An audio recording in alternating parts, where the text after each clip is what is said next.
मुरादाबाद। समूचे उत्तर प्रदेश की योगी सरकार ने प्रदेश में आते ही भूमाफियाओं पर लगाम लगाने के लिए प्रशासन को सख्ती से आदेश दिए थे। भूमाफियाओं पर कार्रवाई की जा रही थी, लेकिन उसके बाद भी मुरादाबाद में जो सामने आया है, जिसमें दबंग भूमाफियाओं ने खाली बड़े प्लॉट पे जाने वाले रास्ते पे अवैध रूप से निर्माण करने लगे थे, जिसकी शिकायत क्षेत्रवासियों ने प्रशासन से की है, लेकिन अभी तक दबंग भूमाफियाओं पर कोई कार्रवाई नहीं हो पाई है, जिसको लेकर काफी दिनों से मीडिया में भैंसिया गाँव का नाम बार बार आ रहा है। हमारे संवाददाता ने भी इस मामले का स्पष्टीकरण करने के लिए दोनों ही पक्षों की बात सुनी। आपको भी सुनाएंगे दोनों पक्षों की जुबानी, फिर आप ही तय कीजिए कौन सही कौन गलत, किसने दीवार की और किसने विवाद बढ़ाया। हालांकि दोनों ही पक्षों ने पुलिस से न्याय मिलने की गुहार लगाई है। एक और मोहम्मद तारिक हैं, जिनका कहना है कि उनकी गली का रास्ता अहमद हैंडीक्राफ्ट्स के मालिकों द्वारा गेट लगाकर बंद कर दिया गया है, जबकि अन्य पक्ष अहमद हैंडीक्राफ्ट के मालिक नगमी अहमद ने तारिक अहमद पर मनगढ़ंत तरीके से लोगों को गुमराह करने का आरोप लगाया है।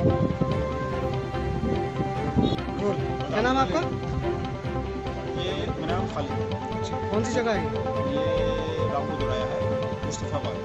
हमारी फैक्ट्री है यहाँ पर जी। और ये डायरेक्ट ही यहाँ से लेके वहाँ तक पूरा एक रास्ता है, समझ रहे नहीं? ये रास्ता बंद कर रहे हैं हमारा, समझ रहा नहीं, जान से मारने की धमकी देते पूरा गुंडा एलिमेंट है। नजमी शहर है, नगबू शहर और तीसरा नाम कौन सा था? वो नगबू शहर था, एक नजमी शहर था, रिजवी गौहर है। ये 3-4 लोग ऐसे ही हैं कि सब गुंडा एलिमेंट है।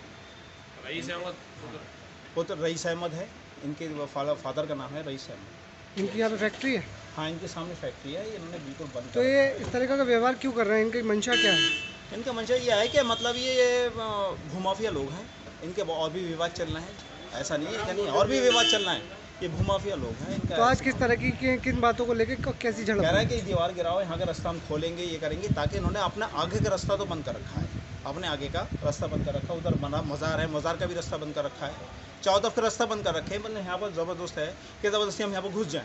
ये रास्ता जो है लिखित रूप में किसी की अराजी में है या आम रास्ता है? नहीं, लिखित रूप में तो किसी के कुछ नहीं है, अराजी में भी नहीं है। आप लोगों के अलावा भी कोई लोग इससे नहीं, हम पीड़ित हैं? लोग ही इस्तेमाल करें, यहाँ पे अलावा कोई है नहीं। अच्छा, हम लोगों के अलावा कोई और इस्तेमाल नहीं कर रहे, और किसी को कोई और किसी के रास्ते में बाधा आ रही है? कोई किसी को कोई बाधा नहीं आ रही इस रास्ते में। मज़ार का रास्ता? मज़ार का रास्ता बंद कर रखा है इन्होंने, फिर उधर की तरफ के लोग।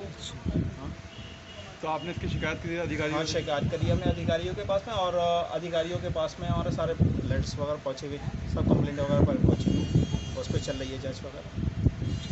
ठीक। हाजी नजमी। ये आपका क्या विवाद हो गया था? क्या चल रहा है ज़मीनी का? हमारा रास्ते को लेकर विवाद है। मोहम्मद तारिक नाम का आदमी जो है, पहले ही हमारी एक जगह पे कब्जा करा हुआ है, जिसका मामला कोर्ट में चल रहा है। आए दिन धमकियाँ देता रहता है कि मामला ख़त्म कर दो, नहीं तो मैं तुम्हें जान से मरवा दूंगा। इस तरीके की बहुत सी बातें करता रहता है। अब भी वो एक रास्ता हमारा जो फैक्ट्री का है, उसे कब्जा करने की कोशिश कर रहा है। मौके पे आप जाइए, दीवार देखिए, वहाँ दीवार खड़ी कर रहा है, जिस पर हमने विरोध किया, जबकि वो रास्ता सिर्फ मेरा ही नहीं, 3-4 लोगों का और भी है। जब वहाँ लोग, प्रशासन भी गया, उन्होंने भी देखा कि हाँ ये गलत कर रहा है, प्रशासन भी कह रहा है इस बात को, तो मान रहा है। तो भी आपके ऊपर इतनी भूमाफिया जैसे संदिग्ध इल्ज़ाम आपके ऊपर क्यों लगा? अरे नहीं साहब, वो भूमाफिया तो वो खुद है, क्योंकि हमारे पहले ही प्लॉट पे कब्जा करा हुआ है। दूसरी बात यह है कि वो हमसे ये चाहता है कि हम उसको कुछ पैसे देता रहे, महीना मानना चाहता है, रंगदारी जिसे कहते हैं। अच्छा। वो कहता है कि मेरे शहर के सारे बदमाशों से मामला है, अगर नहीं तो मैं तुम्हें गोली मार दूंगा। इस तरीके की बहुत बातें करता रहता है। यहाँ काम करना है तो पैसे देने पड़ेंगे। उसने कुछ मीडिया कर्मियों को बुला करके आपके खिलाफ, आपके भाइयों का, आपके पिताजी का नाम उजागर किया। मेरा जो भी मामला है, आप मेरे बारे में जांच कराइए। क्या मैं कारोबारी इंसान हूँ? मेरे पास इतना वक्त नहीं होता है, जिसका वो नाजायज़ फ़ायदा उठाता है। रातों में बहुत सारे लोगों के साथ मिलकर वो काम करता है, और वो अकेला ही जो है कई लोगों के बराबर है, और मेरे परिवार को बदनाम करने की लगातार कोशिश करता रहता है, और लगातार मुझे हैरेसमेंट करने की कोशिश करता है। मैं अपने यहाँ तकलीफ में था, मेरी मम्मी बीमार थी, उनका अभी एक्सपायर हुई है। जब भी उनने यही कोशिश की थी, मौके का फ़ायदा उठाया, उनने वहाँ पर काम कराने की कोशिश करी। कभी अपना दरवाज़ा खोल रहा है, हमारे दरवाजे बंद करवा रहा है। तो अब उसकी तरफ से कोई ऐसी बात आई है जो कुछ अब से वो मनवाना चाहता हो अपनी? वो मनवाना यही चाहता है कि साहब मुझे महीना देना शुरू करो, पैसे देना शुरू करो। अच्छा। नहीं तो मेरे मामला जो शहर के सारे बदमाशों से हैं, और वो खुद भी एक बदमाश रह चुका है, भूमाफिया भी है, बदमाश भी है, और जिस बल पे मुझसे पैसों की डिमांड जाता है वो यहाँ रहना है तो पैसे देने पड़ेंगे आपको।